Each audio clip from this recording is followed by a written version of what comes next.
Bienvenidos. Hoy en día es difícil imaginarnos el mundo sin la trilogía del Señor de los Anillos de Peter Jackson, ¿no creen? Una trilogía fílmica que hizo historia, no solo arrasando en los Óscares, sino por sus logros técnicos y artísticos que revolucionaron la industria. Pero, ¿sabían que hubo una película previa? En 1978 se estrenó la primera adaptación fílmica del Señor de los Anillos, de la mano del maestro de la animación Ralph Bakshi. Ya que se está estrenando la serie de Amazon de El Señor de los Anillos del Poder, podría ser interesante que descubramos la primera versión fílmica en la historia de un trabajo del grandioso J.R.R. Tolkien. Para empezar, debo confesar que soy un gran fan de Tolkien. Debo ser de los pocos de mi generación que leyeron los libros antes de que siquiera las películas entraran en producción. Sí, soy así de viejo. En mi defensa, los leí en la adolescencia y, a diferencia de otras adaptaciones del libro a la pantalla, cuando vi las películas quedé genuinamente encantado. Jackson logró la tarea de capturar magistralmente el encanto de los libros y pasarlos al medio fílmico, de un libro que Stanley Kubrick mismo describió como inadaptable. Pero planes para adaptar El Señor de los Anillos datan de muchas décadas atrás. Incluso se pensó en una versión protagonizada por ni más ni menos que los Beatles, con John Lennon como Frodo, y en donde, entre otras cosas, tendría un encuentro sexual con Galadriel en el pozo. Pero esa versión fue abandonada, quizás por suerte, y el guión pasó a manos de United Artists. Acá es donde entra en escena Ralph Bakshi. Bakshi se había convertido en uno de los mejores y más conocidos cineastas de la industria, especialmente de la animación, por sus originales y polémicas películas. Especializándose en animación para adultos, con un estilo original y surrealista, con el cual hacía ácidas críticas sociales, a menudo acumulando controversia con filmes como Fritz the Cat y Coonskin. La controversial carrera de Bakshi nos da para un video entero, o quizá varios. Por ahora solo digamos que sus filmes contenían amplia violencia, erotismo y temas raciales complicados, que le granjearon mucha controversia e incluso protestas frente a los cines que exhibían sus películas. Pero aún así, tenía el suficiente prestigio para presionar por el proyecto. Tras comprar el guión de la película de los Beatles al autor por $3 millones para luego desecharlo, Bakshi lo reescribió según sus propias palabras, tratando de ser lo más fiel posible al libro y usando diálogos directos del texto. United Artists planeó una trilogía y planeó adaptar El Hobbit como una precuela, que nunca se realizaron, tanto porque el filme no fue demasiado exitoso, como por desacuerdos y disputas con Bakshi y la caótica producción. Bakshi, por ejemplo, quería que el filme tuviera Part 1 o primera parte en el título, a lo que el estudio se negó, temeroso de que alienaría a las audiencias. Bakshi utilizó intensamente una técnica llamada rotoscope, que consiste en filmar imagen real y luego dibujar sobre ella en la cinta. Parte de estas escenas fueron filmadas en País Vasco y, según se dice, los actores intentaron destruir lo filmado al observar que postes aparecían en escena, porque pensaban que eso destrozaría el legado de Tolkien, al parecer sin saber que el filme iba a ser animado. Aunque de esa anécdota no solo tenemos la palabra de Bakshi, y muchos la ponen en duda. No deja de ser divertido imaginarse a Bakshi, película en mano, correteado por unos vascos furiosos. Pero, ¿verdaderamente esta película se sostiene tantos años después? ¿O es solo un intento fallido? Averigüémoslo.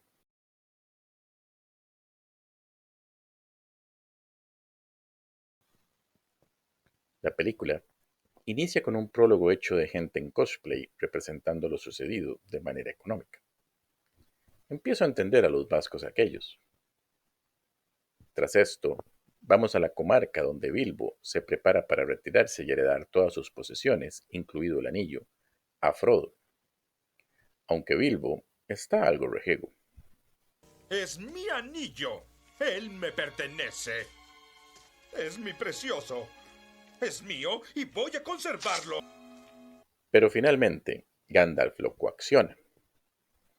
Nos movemos 18 años después, cuando Frodo recibe la visita de Gandalf y está, creo que más emocionado de lo que debería. Gandalf le muestra a Frodo las inscripciones del anillo, tirándolo al fuego. ¿Pero qué fue eso, Frodo? ¿Ya sientes tanto apego por ese objeto? No, pero ¿por qué arruinarlo? Porque solo es una extensión del mal. Envenenará y destruirá a todo el que lo use hasta que entre al mundo de las sombras. Gandalf logra convencer a Frodo y juntos parten a Rivendell. Pero en el camino se encuentran a alguien. ¿Qué escuchaste? ¿Por qué nos espiabas? Sálveme, señor Frodo, que no me lastime, señor, que no me convierta en algo antinatural. Ay, sí, ese es Sam, el que se parece al gordo Porcel. Y tengo claro que Sean Astin hizo una interpretación entrañable e icónica que lo ha sellado como Sam en nuestras mentes. Pero esta versión, más que Sam, parece Jar Jar Binks. A ver, en los libros, Sam es el único de los 4 hobbits que es de origen campesino. El resto pertenece a la aristocracia de los hobbits. Recordemos que Tolkien escribió sus historias en un sistema feudal. En los libros, Sam se refiere a Frodo como Master Frodo, es decir, Amo Frodo. Esto se cambió a Mr. Frodo en las películas para que fuera más digerible a las audiencias modernas.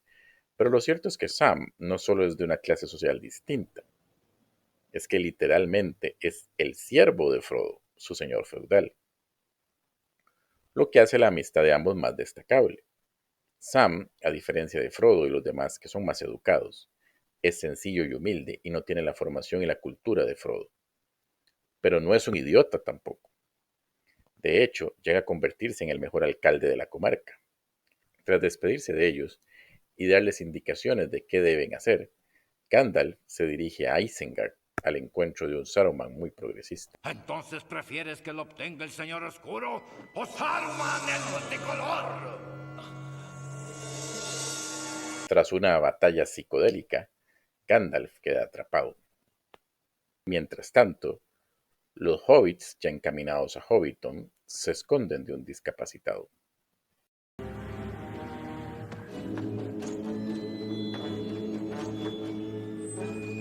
Frodo casi se pone el anillo, pero resiste la tentación, por lo que el espectro se lamenta y se va.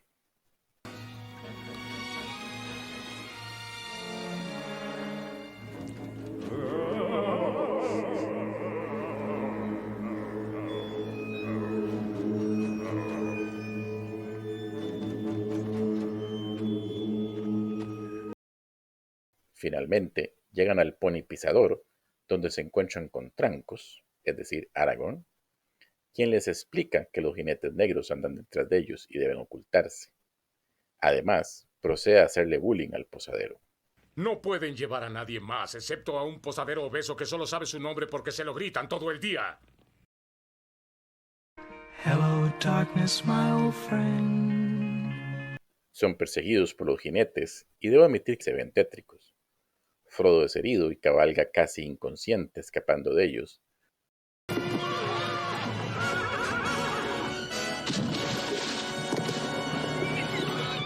Pero es salvado por un fenómeno hídrico conocido como Deus Ex Machina.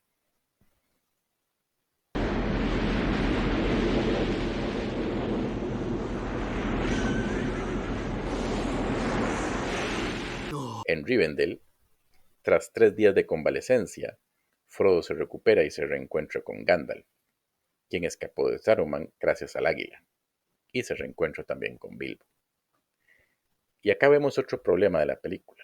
De nuevo, no es mi intención compararlas, pero esta es la misma escena de Bilbo en la de Peter Jackson. Liviano como una pluma y duro como escamas de dragón. A ver cómo te queda. Póntelo. Vamos.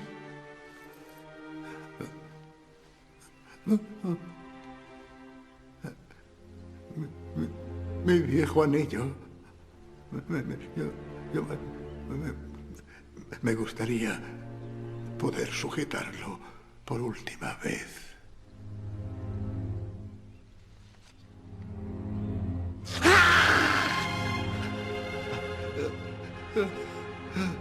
Y esta es la de Ralph Bakshi.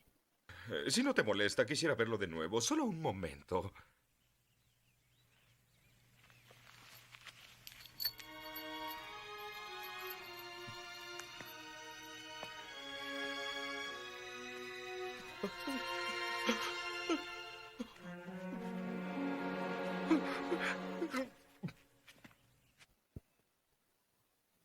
Notable diferencia, ¿verdad?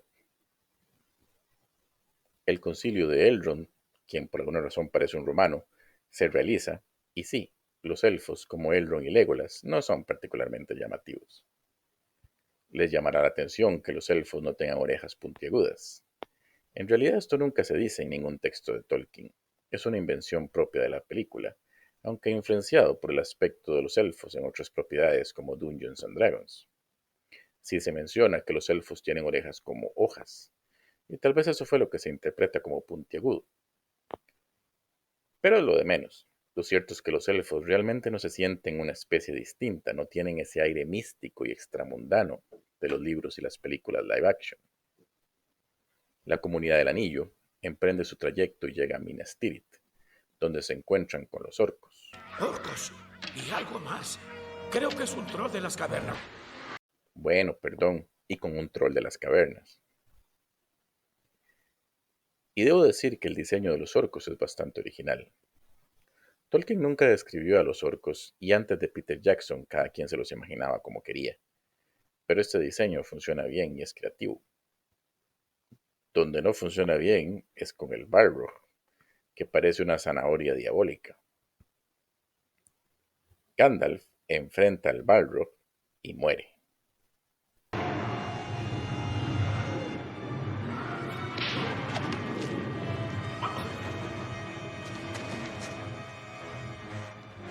¡Corran! ¡Váyanse! Aunque el luto por su muerte no duró mucho. Deciden dirigirse a Lothlórien, donde conocen a Galadriel y Celeborn, en un reino que asemeja bastante a una disco.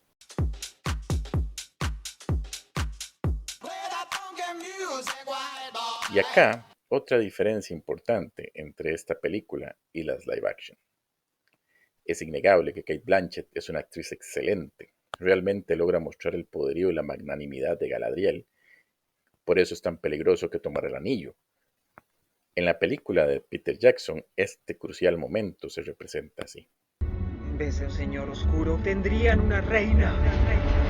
No oscura, muy hermosa y terrible, igual que la aurora. Traicionera igual que los dragones. Más fuerte que los cimientos de esta gran vida.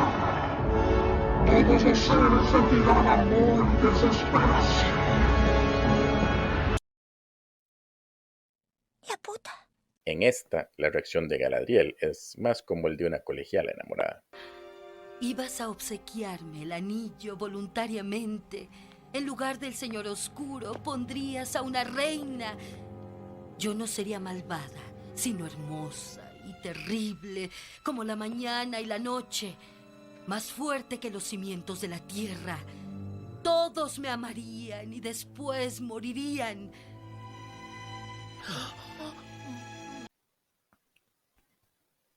En fin, Boromir, tentado, espanta a Frodo, quien huye con con Sam.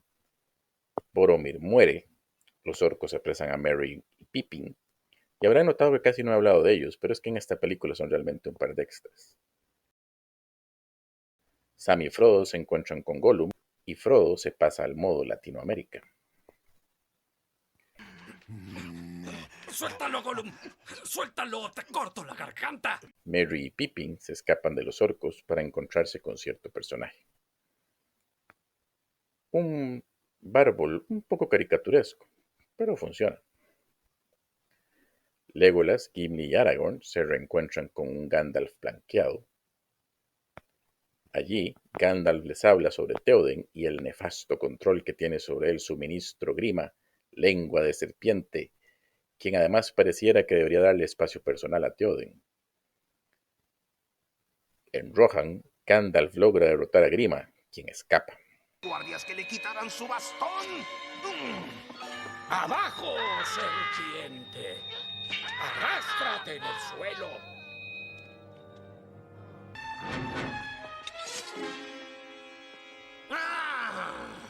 ¡Dejen que se vaya! Gollum, por su parte, parece planear algo malévolo, que nunca sabremos porque no hubo segunda parte. Con Théoden liberado, las fuerzas de Rohan se enfrentan a los orcos de Mordor. Y a pesar de que, en cierto momento, da la impresión de que están rodeados y perdidos, la oportuna llegada de Gandalf con refuerzos salva el día.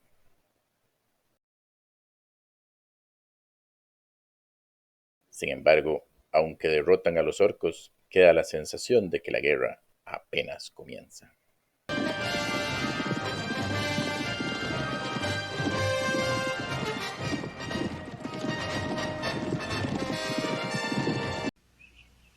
Oye, estoy confundido. ¿Es un final triste o un final feliz? Es un final y basta.